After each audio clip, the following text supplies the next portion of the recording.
Vande Mataram. Vatsalyam ન્યૂઝના prime time બુલેટિનમાં હું Jasmine આપનું હાર્દિક સ્વાગત કરું છું. જોઈએ આજના પ્રાઇમ ટાઈમ સમાચારો.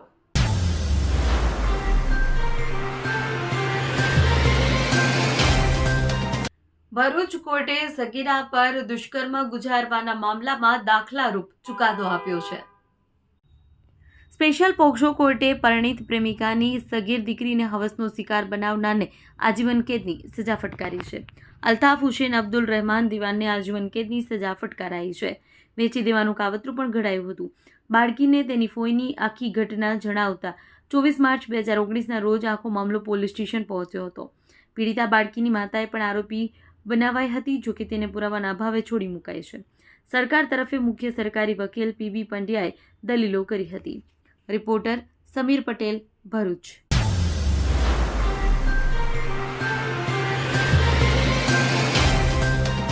ગોધરાના ભમૈયામાં તળાવ પ્રદૂષિત થવાની ઘટના બાદ ધારાસભ્ય CK રાહુલજી દ્વારા શુદ્ધ પાણીની વ્યવસ્થા કરવામાં આવી.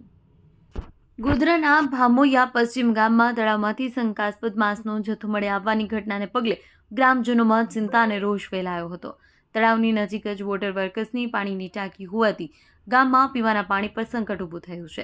ગંભીર પરિસ્થિતિ વચ્ચે સ્થાનિક ધારાસભ્ય CK રાહુલજીએ તાત્કાલિક સંવેદનશીલતા દાખવી ગામમાં પીવાના શુદ્ધ પાણીની વૈકલ્પિક વ્યવસ્થા કરાવી છે. ઘટનાની જાણ થતાં ધારાસભ્ય CK રાહુલજીના માર્ગદર્શન હેઠળ ગોધરા નગરપાલિકા અને પ્રથમેશ એન્ટરપ્રાઇઝના સહયોગથી ગામમાં પાણીના ટેન્કરો રવાના કરવામાં આવ્યા હતા. ગામમાં પાણી પહોંચતા જ મોટી સંખ્યામાં મહિલાઓ પોતાના વાસણો અને જગ લઈ પાણી ભરવા માટે ઉમટી પડી હતી. મુશ્કેલીના સમયે તંત્ર અને ધારાસભ્ય દ્વારા કરવામાં આવેલી ત્વરિત કામગીરી બદલ ગ્રામજનોએ આભાર માન્યો હતો. ઉલ્લેખનીય છે કે તળાવમાં અસામાજિક તત્વો દ્વારા માંસના થેલા ફેંકવામાં આવતા પશુઓ અને માનવ આરોગ્ય સામે ખતરો ઊભો થયો છે. આ બાબતે પોલીસે તપાસ અને સફાઈ કામગીરી ચાલુ કરી છે, પરંતુ તે દરમિયાન ગ્રામજનોને પીવાના પાણીની અગવડ ન પડે તે માટે ધારાસભ્ય દ્વારા લેવામાં આવેલ પગલાંથી ગામ લોકોએ નોંધ લીધી હતી. રિપોર્ટર નિલેશભાઈ દરજી, પંચમહાલ, શહેરા. ગઈકાલે બનેલી જે ઘટનાના અનુસંધાને દૂષિત પાણીના અનુસંધાને ગોધરા નગરપાલિકા તથા પ્રથમેશ એન્ટરપ્રાઇઝ તથા CK બાપુના ખૂબ સહયોગથી આજે ગામની અંદર પ્યોર આરોનું મિનરલ વોટરની સુવિધા ઉપલબ્ધ કરાઈ છે. તે બદલ CK બાપુ તથા ગોધરા નગરપાલિકાનો આભાર વ્યક્ત કરે છે સમસ્ત ભમાયા ગામજનો દ્વારા. એક અઘટિત ઘટના બની. તળાવની અંદર કોકે ગાય માંસના કોથળા નાખી દેવાથી 500 જનસંખ્યાની અંદર સવારથી વૃદ્ધો અને બાળકો સુધી બધા પાણી માટે તરસતા હતા. અને ટીવી મીડિયામાં પણ ગોધરામાં સમાચાર ચાલતા CK બાપુ, જે અહીંના ધારાસભ્ય છે, લોકલાડીલા નેતા, જેમણે આ પ્લાન્ટનું ઉદ્ઘાટન કર્યું હતું, એમનો તાત્કાલિક મને ફોન આવ્યો કે તમે તાત્કાલિક ગાડી લઈને ભોમૈયા ગામમાં પહોંચો.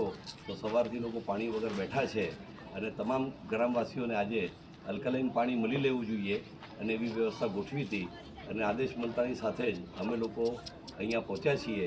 અને એ વખતે નગરપાલિકાના પ્રમુખ શ્રી જયેશભાઈ ચૌહાણે પણ ફોન કરીને કીધું કે તાત્કાલિક ધોરણે પહોંચી જાઓ અને ગોધરાના આ વિસ્તારના લોકોને પાણીથી વંચિત ના રહે એવી સેવા આપો. અને આજનો તમામ પાણીનો જે ખર્ચ થયો છે એ CK બાપુએ એમના ફંડમાંથી ડિક્લેર કરી દીધો હતો કે ગ્રામવાસીઓને તકલીફ ના પડે. એમણે ખૂબ ખૂબ ધન્યવાદ કે નાના નાના ગામવાસીઓને પણ હૃદયથી ચાહે છે અને પાણી ભરતી વખતે બધી બહેનો, બધા વૃદ્ધો, બધા નાના બાળકો, યુથ બધા બાપુને ખૂબ યાદ કરતા હતા. અને જયેશભાઈ ચૌહાણ નગરપાલિકાના પ્રમુખનો પણ ધન્યવાદ કરેલ છે અને ગ્રામ્યજનો બધા ખૂબ ખુશ છે. Thank you very much. આપનો હોદ્દો સર, તમારો હોદ્દો? હા, નગરપાલિકા સાથે આ પ્રોજેક્ટ પ્રથમેશ એન્ટરપ્રાઇઝિસનો એટેચ થયેલો છે અને હું ગુજરાતનો ચેનલ પાર્ટનર છું પ્રથમેશ એન્ટરપ્રાઇઝિસ તરફથી. આપનું નામ? જય ભારત. મારું નામ BS કાળે છે અને આ પ્રોજેક્ટમાં હું ગોધરામાં સ્ટાર્ટ કરેલું છે કામ. Okay, thank you.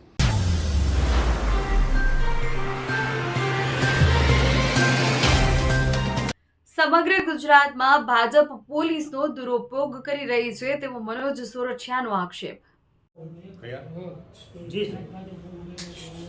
આજની આ પ્રેસ વાર્તામાં આપ સૌ પત્રકાર મિત્રોનું સ્વાગત છે.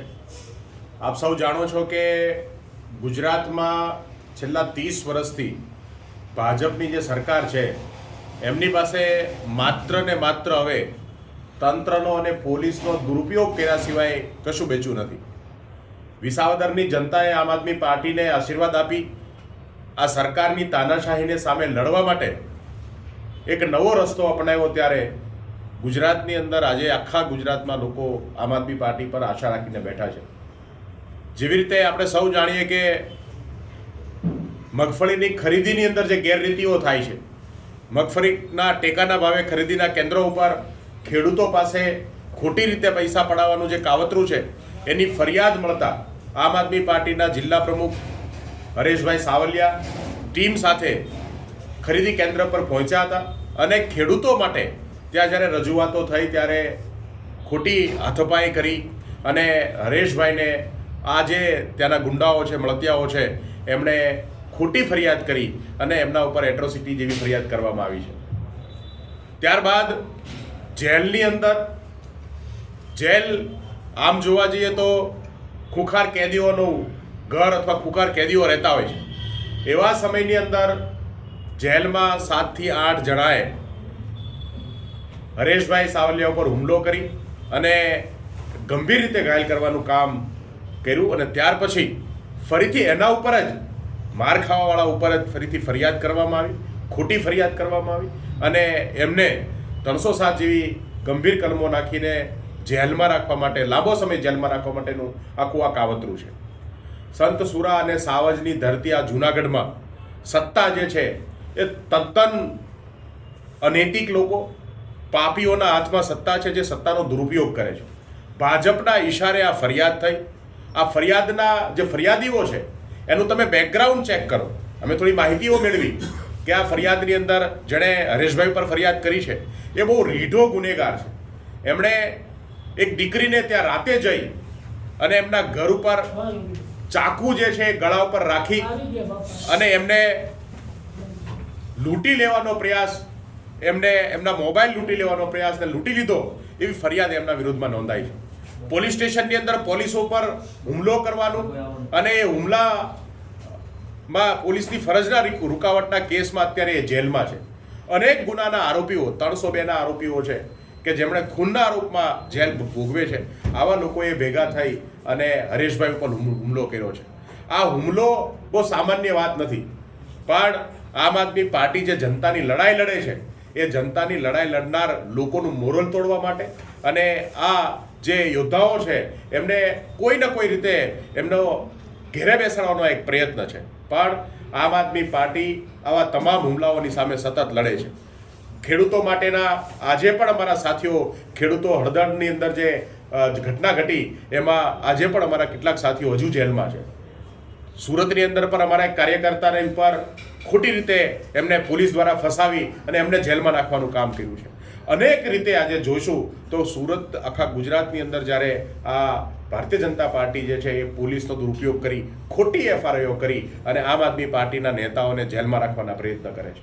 આમ આદમી પાર્ટીના લોકો જનતાની લડાઈ લડે છે, જનતાને એક વિકલ્પ આપવાનું કામ કરી રહ્યા છે. ત્યારે અમે બહુ વિશ્વાસ સાથે કહીએ છીએ કે આવા તમામ ષડયંત્ર જે છે એ ષડયંત્રોનો સામનો કરીશું અને આવા લોકોને, સત્તામાં બેઠેલા આવા અનૈતિક લોકોને સફળ નહીં થવા દઈએ અને એના માટે સતત લડતા રહીશું. કાયદો જે છે એ કાયદાનું કામ કરશે. કોર્ટની અંદર આજે જે કેસ પેન્ડિંગ છે એ અમને ભરોસો છે ન્યાયતંત્ર ઉપર કે ન્યાયતંત્ર આનો બરાબર જે કંઈ સાચું છે એ સાચા ઉપર એ નિર્ણય લેશે અને એ જે સાચી વાત છે લોકોની સમક્ષ આવશે. અને આવા પોલીસવાળા કે જે લોકો સરકાર પાસેથી ઓર્ડરો લઈ, સત્તામાં બેઠેલા લોકો પાસેથી આદેશ લઈ અને કાયદાનો દુરુપયોગ કરે છે, એમના માટે પણ હું કહેવા માંગુ છું કે આ બહુ લાંબુ ચાલવાનું નથી. ખોટા કોઈના હાથા બનશો નહીં. આગામી સમયની અંદર પરિસ્થિતિ બદલાવાની છે અને આ પરિસ્થિતિ બદલાશે ત્યારે પાપનો હિસાબ છે એ તમામે આપવો પડશે. તો સૌને, આપ સૌના માધ્યમથી ગુજરાતની જનતાને હું કહેવા માંગુ છું કે આવા નિર્દોષ લોકો જે જનતાની લડાઈ લડે છે એના ઉપર કેસ કરવાનું ને એને ફસાવાનું કામ જ્યારે ભાજપ કરે છે તો એની સામે આમ આદમી પાર્ટી સતત લડી રહી છે. આપના આશીર્વાદથી આમ આદમી પાર્ટી આ લડાઈ સતત લડતી રહેશે.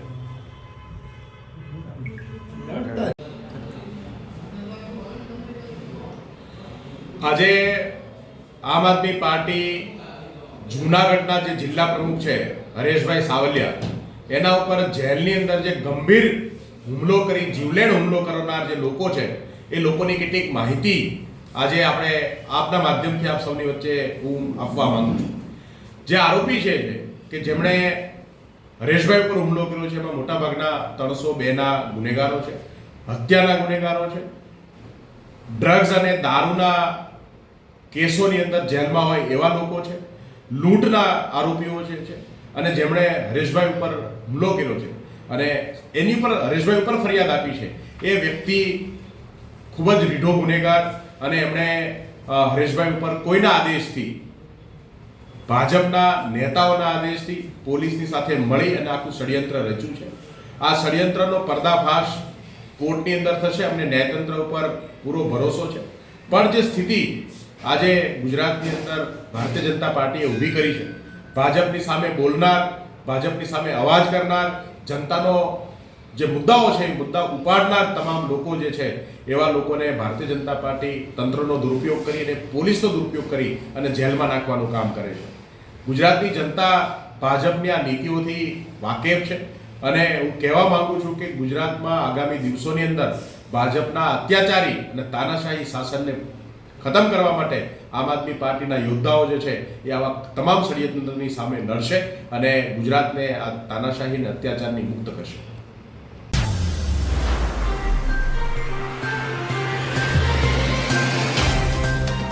વાવથરાદ પોલીસે પોસ્ટ ડોડા સાથે 2 આરોપીઓને ઝડપી પાડ્યા છે. સાથે જ 97,000નો મુદ્દામાલ જપ્ત કર્યો છે.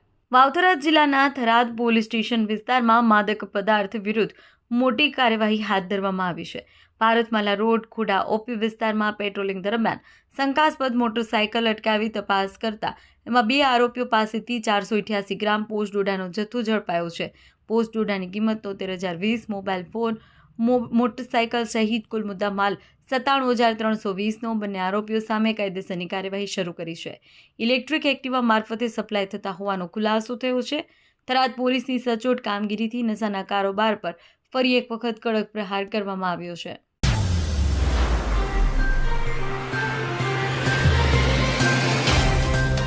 બે 2000ની શરૂઆતમાં જ અમરનાથ મહાદેવ ચોક ઝોનમાં હિન્દુ સેનાનું મિલન કેન્દ્ર શરૂ થયું. વાત્રક નદીની બિલકુલ બાજુમાં દેશાવર હોટલની સામે બાયડ દહેગામ હાઈવે સામે ફતેપુર જંગલમાં ઝેરી કેમિકલના ઢગલા કરી દેવામાં આવ્યા છે. તેનાથી દુધાળા પશુઓ જંગલમાં આવે છે અને જાનહાનિ થવાનો ખતરો રહેલો છે. વાતાવરણમાં હવા પ્રદૂષણ થશે, પાણીના પ્રમાણમાં ઘટાડો તેમજ પાણી દૂષિત થશે તેમજ જે જમીન પર ઝેરી કેમિકલના ઢગલા કરવામાં આવ્યા છે તે જમીન બંજર બની જશે અને પર્યાવરણને મોટા પ્રમાણમાં નુકસાન થશે. આજુબાજુ આવેલા દરેક ગ્રામજનોની માંગ છે કે ડાભા ફતેપુરા ગ્રામજનોની માંગ છે કે આનાથી યોગ્ય તપાસ થાય તેમજ આનો યોગ્ય નિકાલ તાત્કાલિક ધોરણે કરવામાં આવે. રિપોર્ટર દીપક પરમાર, ગઢિયા.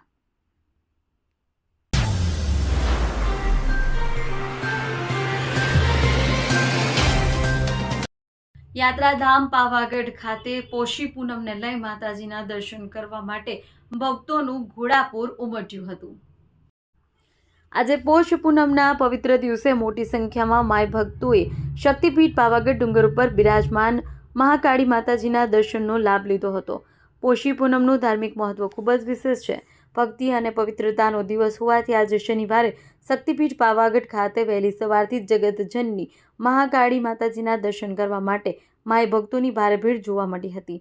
શ્રી કાલિકા મંદિર ટ્રસ્ટ દ્વારા માય ભક્તોના દર્શન માટે સુંદર વ્યવસ્થાનું આયોજન કરવામાં આવ્યું હતું.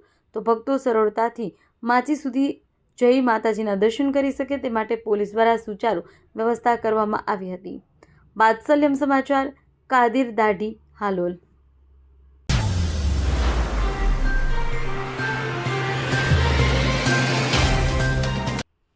છોટાઉદેપુર અને તેની આસપાસના જિલ્લા સાથે જ આસપાસના રાજ્યોમાંથી હજારો દર્દીઓ માટે આશીર્વાદ રૂપ સમાન બોડેલીની ઢોકલિયા પબ્લિક હોસ્પિટલ આજે ગંભીર સંકટમાં સપડાઈ રહી છે.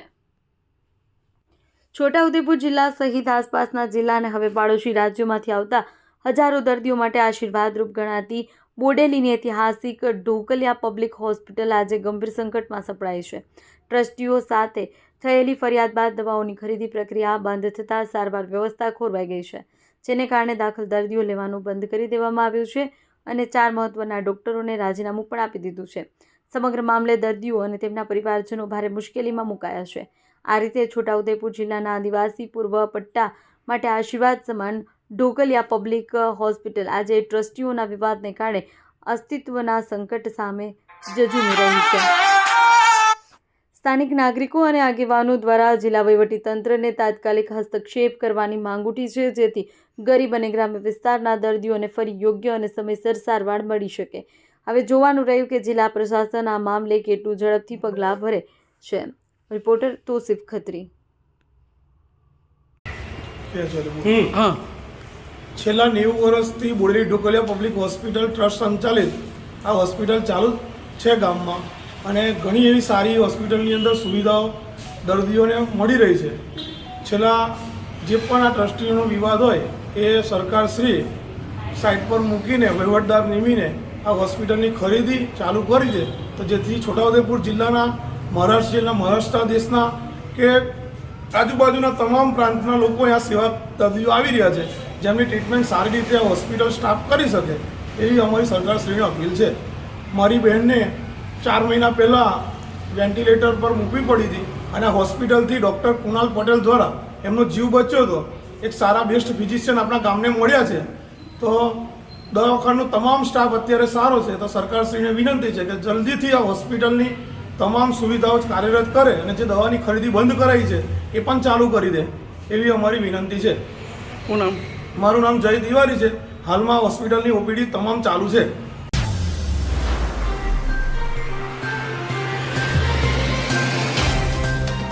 વાઇબ્રન્ટ કચ્છ જિલ્લા કક્ષાના મહોત્સવનો વન અને પર્યાવરણ મંત્રી અર્જુનભાઈ મોઢવાડિયાના વરદ હસ્તે ગાંધીધામ ખાતે ભવ્ય પ્રારંભ કરાવાયો. વાઇબ્રન્ટ કચ્છ જિલ્લા કક્ષાના પ્રોગ્રામનો વન અને પર્યાવરણ મંત્રી અર્જુનભાઈ મોઢવાડિયાના વરદ હસ્તે ગાંધીધામ ખાતે ભવ્ય શુભારંભ. વાઇબ્રન્ટ કચ્છ પ્રોગ્રામમાં કુલ 334 MSME એકમો સાથે ₹8,500 કરોડના MOU સાઇન કર્યા. ઉચ્ચ શિક્ષણ અને તાંત્રિક શિક્ષણ રાજ્યમંત્રી ત્રિકમભાઈ છાંગાની ગરિમામય ઉપસ્થિતિ રહી. વન અને પર્યાવરણ મંત્રી અર્જુન મોઢવાડિયા વાઇબ્રન્ટ ગુજરાત વાઇબ્રન્ટ કચ્છ જિલ્લા કક્ષાનો કાર્યક્રમ સાહસિકોને નવી ઉર્જા પ્રદાન કરશે.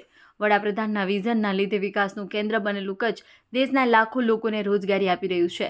રિન્યુએબલ એનર્જી, ગ્રીન હાઇડ્રોજન તથા બ્લુ ઇકોનોમીના ક્ષેત્રમાં વૈશ્વિક હબ બનવાની કચ્છમાં વિપુલ સંભાવના છે. કચ્છી માડુઓના ખમીર અને સહકારના વિઝન થકી કચ્છ ઔદ્યોગિક હબ બન્યું છે. રિપોર્ટર રમેશ મહેશ્વરી, કચ્છ.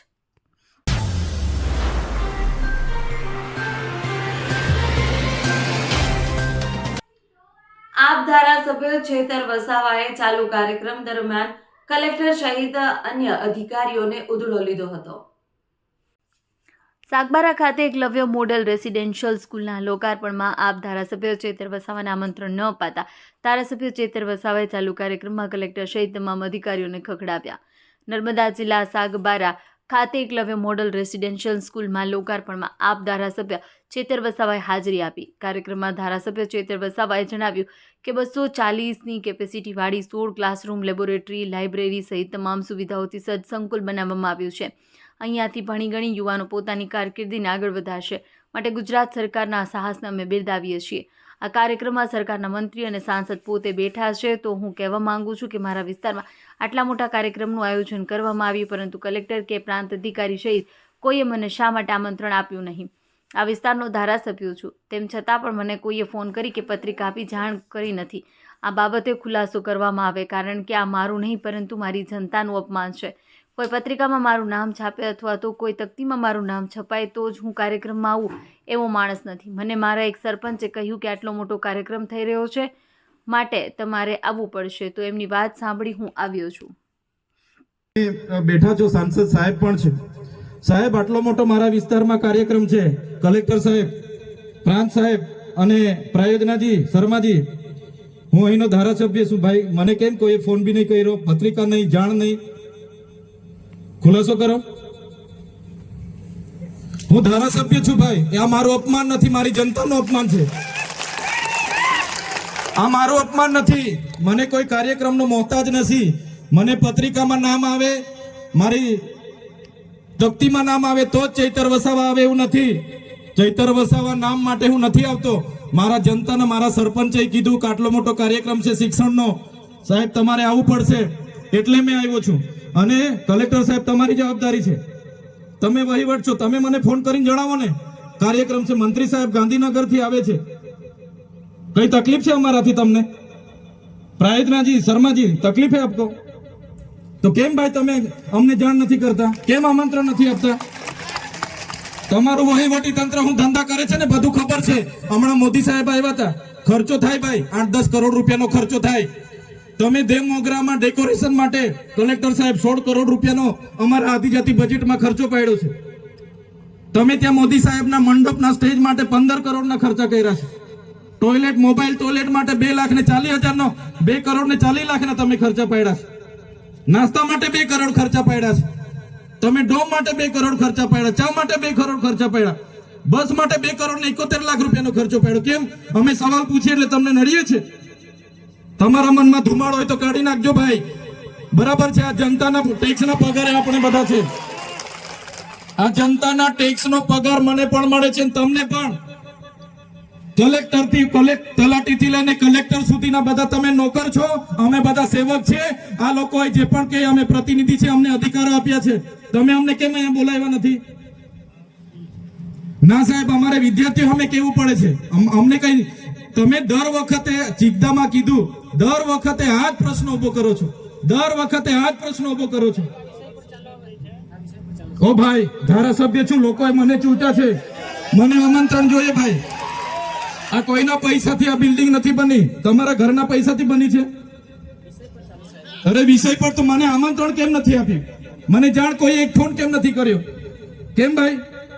અમે ધારાસભ્ય ચૂંટાયેલા છે, લોકોએ અમને અધિકાર આપ્યા છે, અમારો અવાજ તમે દબાવવાની વાત કરો છો.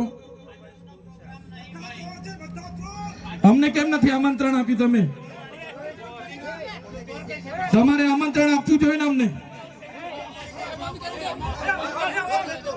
ઓ ભાઈ, બંધ કરી દેવાડો, મારા અધિકાર છે ભાઈ. તમે લો આવો, બંધ કરી દે એટલે આમંત્રણ કેમ નથી? બંધ કરી દે એટલે બંધ કરી દો એટલે આમંત્રણ આપવું જોઈએ ને તમારે. અમને તમે આમંત્રણ કેમ નથી આપ્યું ભાઈ? અમે ચૂંટાયેલા ધારાસભ્ય છે, અમને એક ફોન કોઈનો આવ્યો નથી. કલેક્ટર સાહેબની જવાબદારી છે. આ કોઈના કમલમના પૈસાથી બિલ્ડિંગ નથી બની ભાઈ.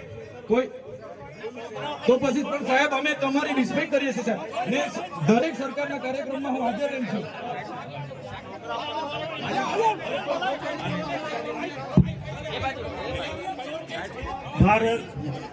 ભાઈ ચલો શાંતિથી બેસી જાઓ, બધા બેસી જાઓ.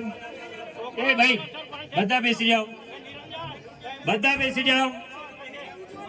ચાલો શાંતિથી બેસી જાઓ ભાઈ, આગળ નહીં, બેસી જાઓ શાંતિથી. ભાઈ એ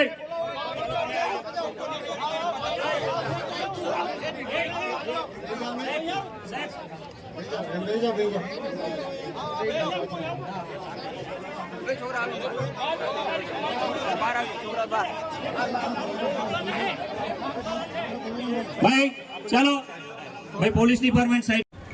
એકલવ્ય રેસિડેન્શિયલી મોડેલ સ્કૂલ જ્યારે સાગબારામાં છેલ્લા 2013થી કાર્યરત હતી અને એનું બિલ્ડિંગ અને સંકુલ બાકી હતું, જે આજે આદિજાતિ વિકાસ વિભાગ, ભારત સરકાર અને ગુજરાત સરકારના સહયોગથી આજે તૈયાર થયું છે, ત્યારે એના લોકાર્પણમાં આદિજાતિ મંત્રી નરેશભાઈ પટેલજી, સાંસદ મનસુખભાઈ વસાવા અને તમામ પદાધિકારીઓ, કલેક્ટર અને પ્રાયોજનાની ઉપસ્થિતિમાં આજે લોકાર્પણ કર્યું છે, જેને અમે સહર્ષતાથી આવકારીએ છીએ, વધાવીએ છીએ.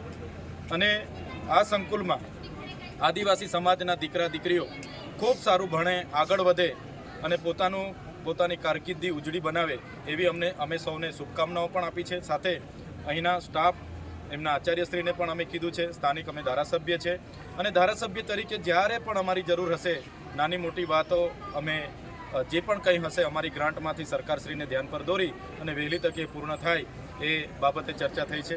એક નાનું ડિસ્પ્યુટ અમારું એવું થયું કે ગુજરાત સરકારનો આ કાર્યક્રમ છે લોકાર્પણનો, મારા મત વિસ્તારમાં છે, હું અહીંયા જ છું, સાગબારા જ છું, છતાં આ કાર્યક્રમમાં જિલ્લાના વહીવટી તંત્ર દ્વારા એક ફોન સુદ્ધા મને કરવામાં નથી આવ્યો કે મને આમંત્રણ પત્રિકા પણ આપવામાં નથી આવી. ત્યારે એક લોકોના ચૂંટાયેલા પ્રતિનિધિ તરીકે મારા મત વિસ્તારમાં સરકારનો આટલો મોટો કાર્યક્રમ થતો હોય અને મારી અવગણના કરવામાં આવે, એ મારી અવગણના નથી, પણ એ મને જે લોકોએ ચૂંટીને ધારાસભ્ય બનાવ્યો છે એ લોકોની અવગણના છે. અને અમે અહીંયા આવીને બાળકોને પ્રોત્સાહન પૂરું પાડીએ એમાં તો કોઈને શું કામ વાંધો હોવો જોઈએ, મને બોલાવવા જ જોઈએ. છતાં અવારનવાર જિલ્લા વહીવટી તંત્રના અધિકારીઓ અમને આ પ્રકારની અવગણના કરીને અમને ઉશ્કેરવાના કામ કરે છે, અમને એકબીજા પ્રત્યે લડાવવાના, દેશભાવ ઊભા કરવાના. અહીંયા શિક્ષણનું બાળકોને પ્રોત્સાહન આપવાની જગ્યાએ પણ આ વસ્તુ લઈને બેસે છે. તકતીમાં મારું નામ નથી, કાર્ડમાં મારું નામ નથી, એનાથી મને કંઈ ફેર નથી પડતો. અમે તો લોકોના મનમાં વસેલા છે, લોકોના દિલમાં વસેલા છે, અમને તકતી ભક્તિથી જરૂર નથી. પણ જે અમારા લોકો વચ્ચે અવગણના થાય અને અમારા લોકો અમને કહે કે સાહેબ અમારે ત્યાં કાર્યક્રમ છે તમે આવજો, ત્યારે અમને અમારા સ્વાભિમાન પર અસર પડે છે, સ્વમાન પર અસર પડે છે. એટલે અમને જે બંધારણમાં મળેલા અધિકારો લોકોએ અમને ધારાસભ્ય તરીકે મોકલ્યા છે એ પ્રોટોકોલ પ્રમાણે જળવાવું જોઈએ એ અમે સૂચન કર્યું છે. અને માન્ય મંત્રીશ્રીએ અધિકારીઓને ધ્યાન દોર્યું છે અને આ તમામ ભૂલ નર્મદાના કલેક્ટર અને પ્રાયોજનાની છે અને આવનારા દિવસોમાં અમે એની ખુલાસો માગીશું.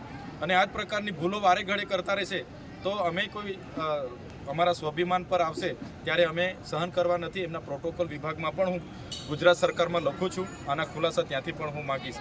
આજે ખૂબ સારો કાર્યક્રમ થયો, શાળાના બાળકોએ પોતાની કૃતિઓ રજૂ કરી, શાળાના વાતાવરણ પણ ખૂબ સારું છે, બાળકો ખૂબ સારી રીતે ભણે, આગળ વધે અને ખૂબ પોતાની કારકિર્દીમાં સારી પોસ્ટ પર આગળ જાય એવી અમે સૌને શુભકામના આપીએ છીએ. ધન્યવાદ.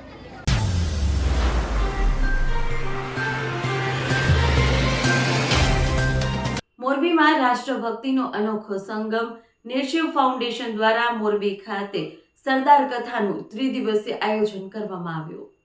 મોરબીમાં ગુંજશે રાષ્ટ્રપ્રેમનો નાદ. કન્યા છાત્રાલયના આંગણે લોહ પુરુષના જીવન ચરિત્ર પર આધારિત કથા. સામાન્ય રીતે આપણે ધાર્મિક કથાઓ જેવી કે રામકથા, ભાગવત કથાનું શ્રવણ કરતા હોઈએ છીએ, પરંતુ મોરબીના આંગણે એક ક્રાંતિકારી અને અનોખી પહેલ થવા જઈ રહી છે. અખંડ ભારતના શિલ્પી અને લોહ પુરુષ સરદાર વલ્લભભાઈ પટેલના જીવનને કવન પર આધારિત સરદાર કથાનું ભવ્ય આયોજન કરવામાં આવ્યું છે. આગામી તારીખ 5, 6 અને 7 જાન્યુઆરી 2026ના રોજ મોરબીના કન્યા છાત્રાલય ખાતે રાત્રે 9 થી 12 દરમિયાન રાષ્ટ્રીય યજ્ઞ યોજાશે.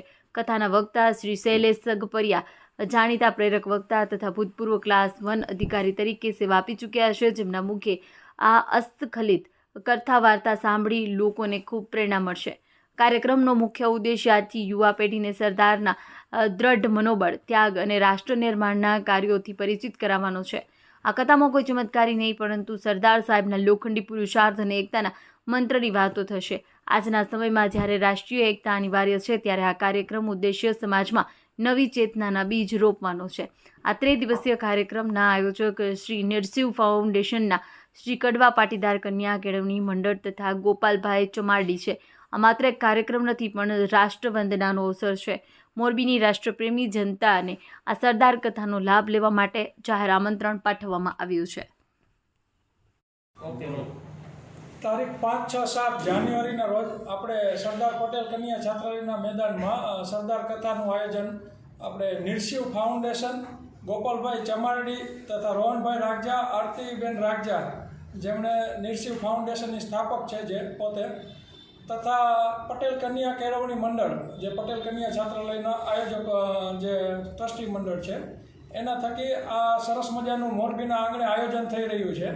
અને આ કથાના વક્તા આપણે ક્લાસ 1 ઓફિસર અને સ્પીપાના ડાયરેક્ટર શ્રી શૈલેષભાઈ સકપરિયા, આપણે સૌ એના વિશે જાણતા જ હશું. તે આપણને સરદાર પટેલના જે જીવનના અમૂલ્ય પ્રસંગો કે જે આપણે સાંભળ્યા ન હોય એ ટાઈપના પ્રસંગો, નકર નોર્મલી આપણે સરદાર પટેલ એટલે એક લોખંડી પુરુષ તરીકે જાણતા હોય, પરંતુ એના જીવનમાં ઘણી એવી ઘટનાઓ છે કે જે એના વિશે આપણે અજાણ હોય, અને એના જીવનના ઘણા મૂલ્યો છે કે જે આજની યુવા પેઢીમાં ખરેખર જીવનમાં ઉતારવા જેવા છે, જેમ કે એકતા અને અખંડિતતા, એ સિવાય દ્રઢ મનોબળ જેના વિશે એને લોખંડી પુરુષનું બિરુદ મળ્યું છે, એ સિવાય સેક્રિફાઈસ મતલબ બલિદાનની ભાવના, એના ઘણા એવા કિસ્સાઓ છે જે આપણને શૈલેષભાઈના મુખે સાંભળવા મળશે. અને આ સિવાય આ કાર્યક્રમ તદ્દન ફ્રી છે અને જાહેર આમંત્રણ છે આ ત્રણેય આયોજકો દ્વારા, સમગ્ર મોરબીની સમગ્ર જનતાને. નમસ્તે મિત્રો, કેમ છો બધાય? આપણે ખાસ આજે તો એટલા માટે મળ્યા છીએ કે આગામી તારીખ 5, 6 અને 7 જાન્યુઆરી સોમ, મંગળવાર અને બુધવાર રાત્રે 9 થી 12 મોરબી કન્યા છાત્રાલય ગ્રાઉન્ડ ખાતે સરદાર કથાનું આયોજન કરવામાં આવેલ છે. આ સરદાર કથા જાણીતા વક્તા મોટિવેશનલ સ્પીકર શૈલેષભાઈ સટપરિયાના મુખેથી કરવામાં આવશે અને મોટી સંખ્યામાં લોકો હાજર રહેશે. આપણે જાણીએ છીએ કે સરદાર વલ્લભભાઈ પટેલે દેશની એકતા અને અખંડિતતા માટે બહુ કામ કરેલું છે. એમના જે નિર્ણયો હતા, એમના જે વિચારો હતા, એ આજની પેઢીમાં આવે અને દેશની એકતા અને અખંડિતતા જળવાઈ રહે તેમજ વધુ મજબૂત થાય એ માટે આપણે આ આયોજન કરવામાં આવ્યું છે. સરદાર કથા કઈ જગ્યાએ શું ટાઈમ છે? સરદાર કથા મોરબીના પટેલ કન્યા છાત્રાલયના ગ્રાઉન્ડમાં છે. રાત્રે 9 થી 12 તારીખ 5, 6 અને 7 જાન્યુઆરી 2026 સોમવાર, મંગળવાર અને બુધવાર રાત્રિના.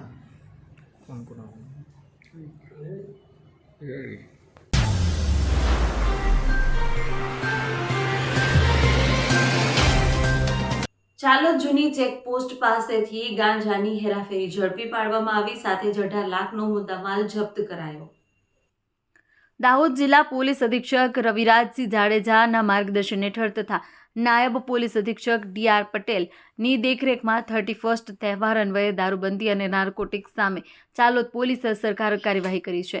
તારીખ 12/12/2025ના રોજ ઝાલોદ પોલીસ સ્ટેશનમાં સ્ટાફ દ્વારા ગાવડિયા ચેકપોસ્ટ ખાતે વાહન ચેકિંગ દરમિયાન રાજસ્થાન તરફથી આવતી સુઝુકી કંપનીની સફેદ રંગની વેગન ગાડીને રોકવાનો પ્રયાસ કરતા ચાલકે ગાડી ભગાવી. પોલીસે તાત્કાલિક પીછો કરી ચાલોદ જૂની RTO ચેકપોસ્ટ પર ગાડી પકડી પાડી. તપાસ દરમિયાન ડ્રાઈવર સીટ નીચે પાસ પરમિટ વિના ગેરકાયદેસર રીતે પ્લાસ્ટિકની થેલીમાં રખાયેલ વનસ્પતિજન્ય માદક પદાર્થ સૂકો ગાંજો 0.256 કિલોગ્રામ, મોબાઈલ ફોન તથા 2 નંગ મળ્યા તથા વેગન આર ગાડી મળીને કુલ 1,18,300નો મુદ્દામાલ જપ્ત કરાયો છે. આ કેસમાં આરોપી રવૂફભાઈ મજીદભાઈ ફકીરા અને મુકેશભાઈ મગનલાલ કલાલની ધરપકડ કરી NDPS એક્ટ હેઠળ ગુનો નોંધવામાં આવ્યો છે. ચાલોદ પોલીસની આ કાર્યવાહીથી જિલ્લામાં નશાની હેરાફેરી સામે કડક સંદેશો છે. રિપોર્ટર અજય સાંસી, વાત્સલ્યમ સમાચાર, દાહોદ. જી સર, તારીખ 31/12/2025ના રોજ દાહોદ જિલ્લાની ધાવડિયા ચેકપોસ્ટ ખાતે લોકલ પોલીસ, SRP જવાનો વગેરેની ટીમથી વાહન ચેકિંગની કામગીરી કરવામાં આવેલ હતી. દરમિયાન રાજસ્થાન બાંસવાડા તરફથી એક વેગેનાર ગાડી આવતા તેને ઊભી રાખવા ઇશારો કરતા તેણે ગાડી ઊભી નહીં રાખી પૂર ઝડપે ગાડી દોડાવી લીધેલ, જેનો પીછો પોલીસ દ્વારા કરવામાં આવેલ. તેમજ જૂની RTO કચેરી ખાતે ગાડીને આંતરી ઊભી રાખી તેમાં તપાસ કરતાં ગાડીમાંથી 12,800 રૂપિયાનો વનસ્પતિજન્ય ગાંજો, વાહન, મોબાઈલ વગેરે કુલ મળી રૂપિયા 1,18,300નો મુદ્દામાલ પોલીસ દ્વારા કબજે કરવામાં આવેલો છે.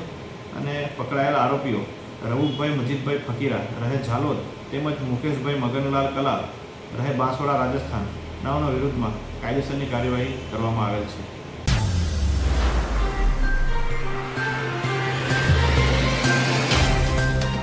દાહોદમાં મિત્રતા કેળવી યુવકને ગોંધી રાખી રૂપિયાની માંગ કરવામાં આવી. રાજસ્થાનથી સુથારી કામ કરવા આવેલા યુવકને 3 ઈસમો સાથે લઈ જઈ ગોંધી રાખ્યો. એક મકાનમાં યુવકને ગોંધી રાખી પરિવાર પાસે વિડીયો કોલ કરી નાણાંની માંગ કરી હતી. પટ્ટા વડે માર મારી સિગરેટના ડામ અપાયા છે. 50,000 મોકલો નહીં તો જાનથી મારી નાખીશ, તળાવમાં ફેંકી દેવાની ધમકી આપી છે. યુવકે સમય સૂચકતા વાપરી પરિવારને લોકેશન મોકલી આપતા પોલીસ ઘટના સ્થળે પહોંચ્યું હતું. B ડિવિઝન પોલીસે યુવકને છોડાવી 3 ઈસમોની ધરપકડ કરી છે. રિપોર્ટર અજય સાંસી, વાત્સલ્યમ સમાચાર, દાહોદ. ઓકે બોલો. જી સાહેબ, મેં રાજસ્થાનથી 15 દિવસનો અહીં કામ હતો તો હું આ કામ કરવા માટે વહી ગયો. તો આ શંકર જોડે મારે દોસ્તી પ્રેમ થઈ ગયો, મતલબ એક મિત્ર જેવું થઈ ગયો. તો મારું 15 દિવસ પહેલાં કામ પૂરું થઈ ગયું. તો અને પછી મેં આને જોડે મને કે હું દરબાર છું, તને એક બંગલાનું કામ અપાઈશ. તો આ મારી જોડે લેણ દેણ કરવા માટે થઈ ગયું શંકર. પછી આ मतलब मार जोड़े थे 2-4 हज़ार कभी लेता कभी देता, ऐसे करते करते मतलब धीरे धीरे करते 2-4 दिन और निकल गए और मैं काम से वहाँ से फ्री होकर साइड से फ्री हो गया.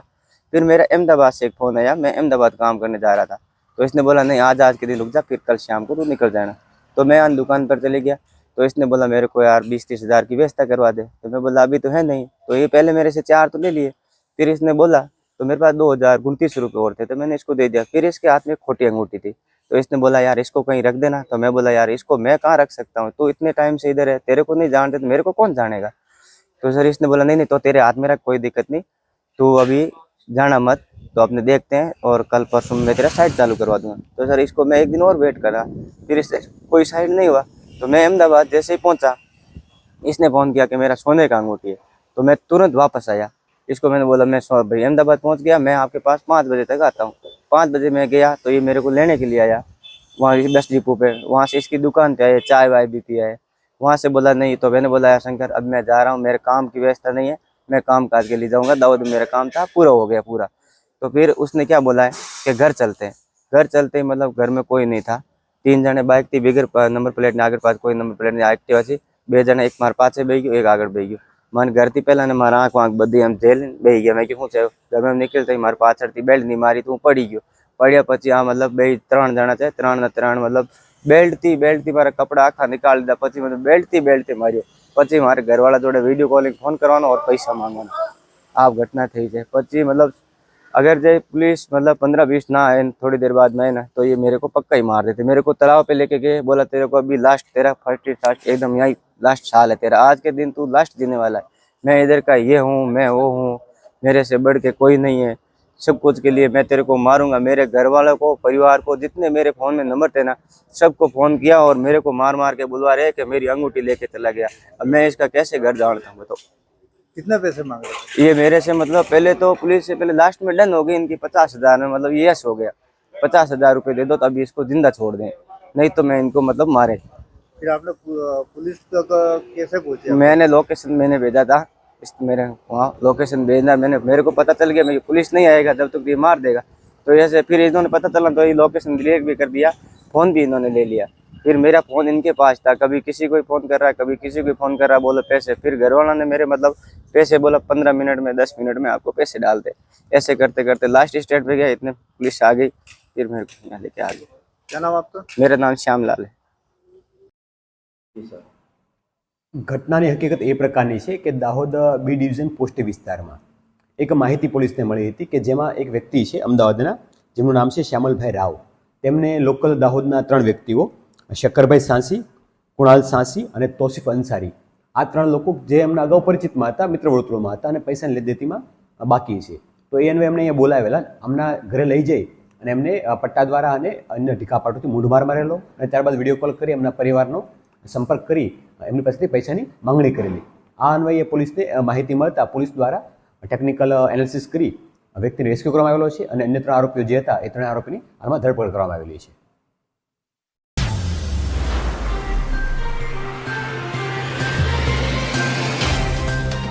15 વર્ષથી મોડાસાના શીણાવાડ ગામે રોડ બિસ્માર હાલતમાં ખોરવાયો છે। રોહિતનગરથી રતનપુર સુધીનો રોડ ક્યારે બનશે તે એક સવાલ છે। શીણાવાડ ગામે રોહિતનગરથી રતનપુર સુધીનો રોડ બનાવવા માટે 19/9/2022ના રોજ માર્ગ અને મકાન વિભાગ અરવલ્લી દ્વારા અમદાવાદ વર્તુળ વિભાગમાં દરખાસ્ત મોકલી દેવાઈ છે। દરખાસ્ત બાબતે પૂછપરછ કરવાનો કોઈને સમય નથી અને દરખાસ્તો કર્યા પછી જાણકારી લેવામાં પણ R&B વિભાગની બેદરકારી છે। ગામ લોકોનું એવું કહેવું છે કે 15 વર્ષથી રસ્તા ઉપર મેટલ નાખ્યા પછી કોઈ R&B અધિકારીઓ કે મંત્રી ફરક્યા પણ નથી। 800 ઘરની વસ્તી ધરાવતું આ ગામ પશુપાલનના ધંધા સાથે સંકળાયેલું હોવાથી લોકોને અવરજવર માટે ખૂબ મુશ્કેલી પડી રહી છે। 1300 મીટરનો રોડ હજુ સુધી કેમ બન્યો નથી એના સવાલો ગ્રામજનો કરી રહ્યા છે। અરવલ્લી જિલ્લા પંચાયત માર્ગ અને મકાન વિભાગને મોટા બ્રિજ અને પુલિયા પર બનાવવામાં વધુ રસ છે। 80 લાખના રોડની દરખાસ્ત મંજૂરી થયેલી છે, તેમ છતાં કોઈ ખાઈ ગયું આ રસ્તાના રૂપિયા અને ક્યારે બનશે આ રસ્તા? આવા R&Bના અધિકારીઓ ક્યારે જાગશે તે એક સવાલ છે। રિપોર્ટર હિતેન્દ્ર પટેલ, અરવલ્લી, વાત્સલ્યમ સમાચાર। મારું નામ રાવળ રાકેશ કુમાર કનુભાઈ રાવળ, ગામ સિનાવાડ। અત્યારે સિનાવાડ જે ગામમાં રોડ બને છે, બનતો નથી, એનું બહુ તકલીફ પડે છે પબ્લિકને। તેવી મહેરબાની કરીને વિનંતી બધાને કે કેટલા કિલોમીટર 2.5 કિલોમીટર જેવો રોડ છે, બનતો નથી। છેલ્લા 15 વર્ષથી અમે બહુ તકલીફમાં છીએ। ચોમાસામાં બહુ તકલીફ પડે છે પબ્લિકને. ખેડૂતો બધા હેરાન થાય છે, પબ્લિક પણ હેરાન થાય છે બહુ. મહેરબાની કરીને વિનંતી કે આ રોડનું કોઈ માહિતી લાવે. ગામ સિનાવડ કનુ રાવળ મારું નામ છે. કમસે કમ આ 800 ઘરની વસ્તીમાં 24 કલાક અહીંયા રસ્તો આવર જાવર છે. કમસે કમ આ રોડમાં મેટલ નાખે 15 વર્ષથી આજ સુધી ઓનો કોઈ નિકાલ આવતો નથી, ઓનો કોઈ અમને ખબર નથી. ખેડૂતો અહીંયા હેરાન થાય છે, આવર જાવરની પબ્લિક બહુ તરાશી થાય છે, આવવાતું નથી, જવાતું નથી. આ રોડનું કોઈ પણ કાર્યવાહી થતું જ નથી આજ સુધી. એટલા માટે આ એક લાગણી એક સરકારને અમે દુભાઈને કહીએ છીએ કે અમારો રોડ ક્યારે બનશે. અમે આજથી 15 વર્ષ પહેલાં અમે આ રોડની વાટ જોઈ રહ્યા છે, ક્યારે બને ક્યારે બને. 800 ઘરની વસ્તી અહીંયા આવર જાવર, અહીંયાથી રોહિતના ઘરથી રતનપુર ટચ થવાવાળો રોડ અને 24 કલાક આવર જાવર પબ્લિકની અહીંયા ચાલુ જ છે. ખેડૂતો બહુ હેરાન થઈ રહ્યા છે. એના માટે અમે અમારા દુઃખને તમારી સમક્ષ રજૂ કરીએ છીએ. એનાથી અમે વેદના શું કરી શકીએ? બધા રોડ બન્યો આજથી 15 વર્ષ પહેલાં સુધી અમે વાટ જોઈ હતા, રોડ આજે બને કાલે બને, પણ આજ સુધી આ રોડ બન્યો નથી. એટલા માટે અમારી આ વેદના અમારે તમારી જોડે અમારે રજૂઆત કરવી છે. બસ એ જ કહેવું છે, બીજું તો કંઈ કહેવાનું આવે છું. પણ આ રોડ બને તો અમારે આવર જવરની સારું રહે અને ખેડૂતો માટે બહુ સરસ, એટલું જ કહેવું છે. બેન મેહુલભાઈ ડાભી, ગામ સિનાવાડ. અમને બહુ તકલીફ થાય છે અહીંયા નીકળવાની, પાણી ભરાઈ જાય છે ચોમાસાનું અને બહુ તકલીફ થાય છે. અમારે નીકળવું બહુ મુશ્કેલ પડે છે અને જોયું જ કે થાય એવું થાય છે. આ બધા પાણી ભરાઈ જાય છે, બધા પાણી ભરાય છે, જવાની બહુ તકલીફ પડે. અમે ઘાસ લેવા જવાની હોય, લાકડો લેવા જવાની, ખેતરમાં જવું, વાસીદું નાખવા હોય, બહુ તકલીફ પડે છે. કોઈ અધિકારીઓ આવે છે મુલાકાત? કોઈ અધિકારી નથી આવતા, બહુ તકલીફ બંધ, કોઈ નથી આવતા. સમાચારો નિહાળવા બદલ આપનો ખૂબ ખૂબ આભાર. હું જાસ્મીન આપની રજા લઉં છું. આવતીકાલે ફરીથી મળીશું. જો તમે અમને યુટ્યુબ પર નિહાળતા હો તો સબસ્ક્રાઇબ કરો અને બેલ આઇકોન દબાવો. સાથે જો તમે અમને ફેસબુક પેજ પર નિહાળતા હો તો પેજને લાઇક કરો. નમસ્કાર.